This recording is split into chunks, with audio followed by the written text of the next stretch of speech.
Você conhece o pano de fundo, o contexto histórico da fundação da Igreja Presbiteriana Independente do Brasil?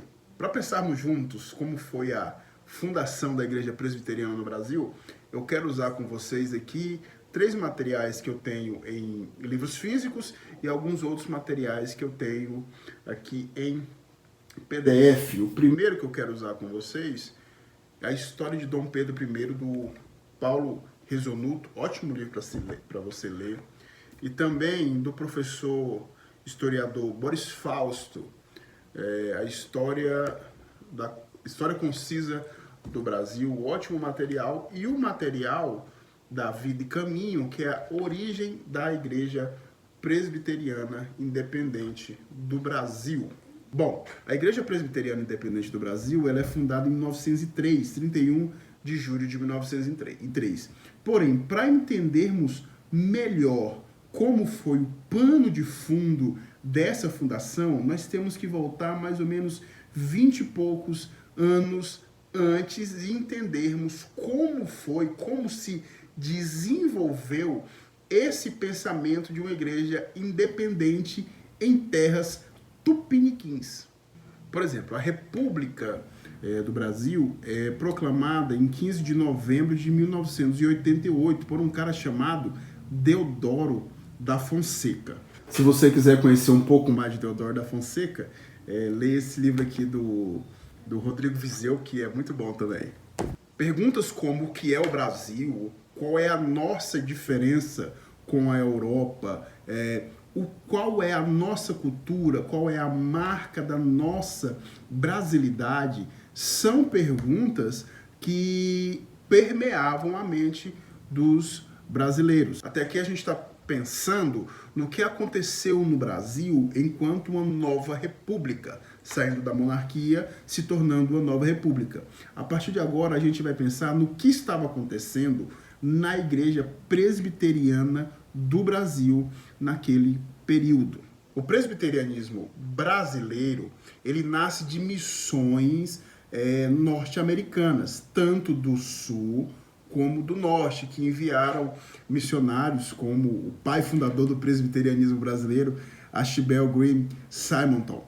Então o que acontece? Eles mandaram para cá e após muitos anos de trabalho, de um trabalho bastante eficiente da plantação e implantação do presbiterianismo no Brasil, nasce uma dúvida no coração do povo, uma dúvida no coração de alguns pastores e presbíteros da Igreja Presbiteriana do Brasil, que era: a gente não consegue já caminhar com os nossos próprios pés em terras brasileiras, pensando uma igreja de brasileiros para brasileiros?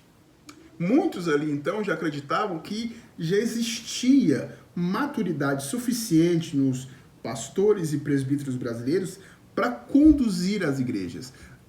Não é que eles estavam rejeitando todo o trabalho que havia ocorrido vindo dos missionários norte-americanos, mas é porque esse senso, esse elan de ser brasileiro, de ter brasilidade, de ter se tornado república há pouco tempo, isso estava efervescendo dentro do coração do povo, e não só do povo da igreja, mas da nação enquanto sociedade. Bom, então os principais pontos de discussão que fizeram a cisão da IPI com a IPB foi: primeiro, a autonomia da igreja brasileira. O reverendo Eduardo Carlos Pereira, que é o nosso pai fundador da Igreja Presbiteriana Independente do Brasil, ele acreditava que a igreja já tinha condição de seguir o trabalho sem necessariamente o dinheiro que vinha das igrejas norte-americanas. Ou seja, ele, o Eduardo Carlos Pereira, defendia que a igreja brasileira já tinha condição de se governar. O segundo ponto a ser pensado é a incompatibilidade da maçonaria com a fé cristã. Para o reverendo Eduardo Carlos Pereira, ele defendia que a maçonaria era incompatível com o presbiterianismo brasileiro. Por outro lado, alguns outros pastores presbiterianos do Brasil do século de antes de 1903, eles acreditavam que não havia essa incompatibilidade tão grande como o pastor Eduardo Carlos Pereira acreditava. Deixar bem claro que a Igreja Presbiteriana do Brasil acredita que não há também compatibilidade com a maçonaria, com a fé cristã. Desde 1950, ele já tem esse entendimento. O terceiro ponto seria o controle da educação teológica. Para os pais fundadores da IPI, eles queriam que a igreja fosse feita de brasileiros, para brasileiros, formando pastores brasileiros com professores brasileiros, independente das igrejas norte-americanas. O quarto ponto seria a administração e a autoridade da igreja. Eles queriam, o grupo da Igreja Presbiteriana Independente do Brasil, que os americanos não tivessem mais voz ativa dentro dos concílios brasileiros, porque eles traziam a mentalidade americana para dentro dos concílios brasileiros. Eles queriam que os brasileiros tivessem um grau de autonomia maior do que os americanos. E vale destacar também que o que ocorreu não foi apenas um problema, não foi só a questão maçônica ou então a questão da brasilidade dessa nova igreja que estava nascendo.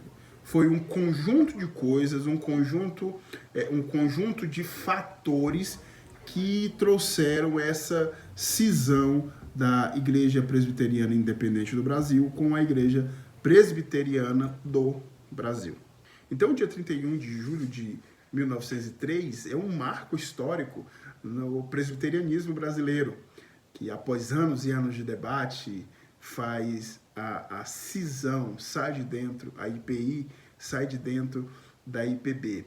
E além desse marco histórico, tem também um marco simbólico muito bonito, que é após essa reunião, após o pastor Eduardo Carlos Pereira e toda a equipe pastoral e os presbíteros saírem do sínodo, saírem dessa reunião, eles vão cantando, entoando pela rua o hino Um Pendão Real, hino que é muito bonito, diga-se de passagem, e que mostra que a igreja ela é fiel a Deus, a igreja é fiel a Cristo, nascendo aqui a primeira igreja reformada brasileira, uma igreja com traços reformados muito forte, com confessionalidade, mas acima de tudo, além de ser uma igreja brasileira, ela também é, antes de qualquer coisa, uma igreja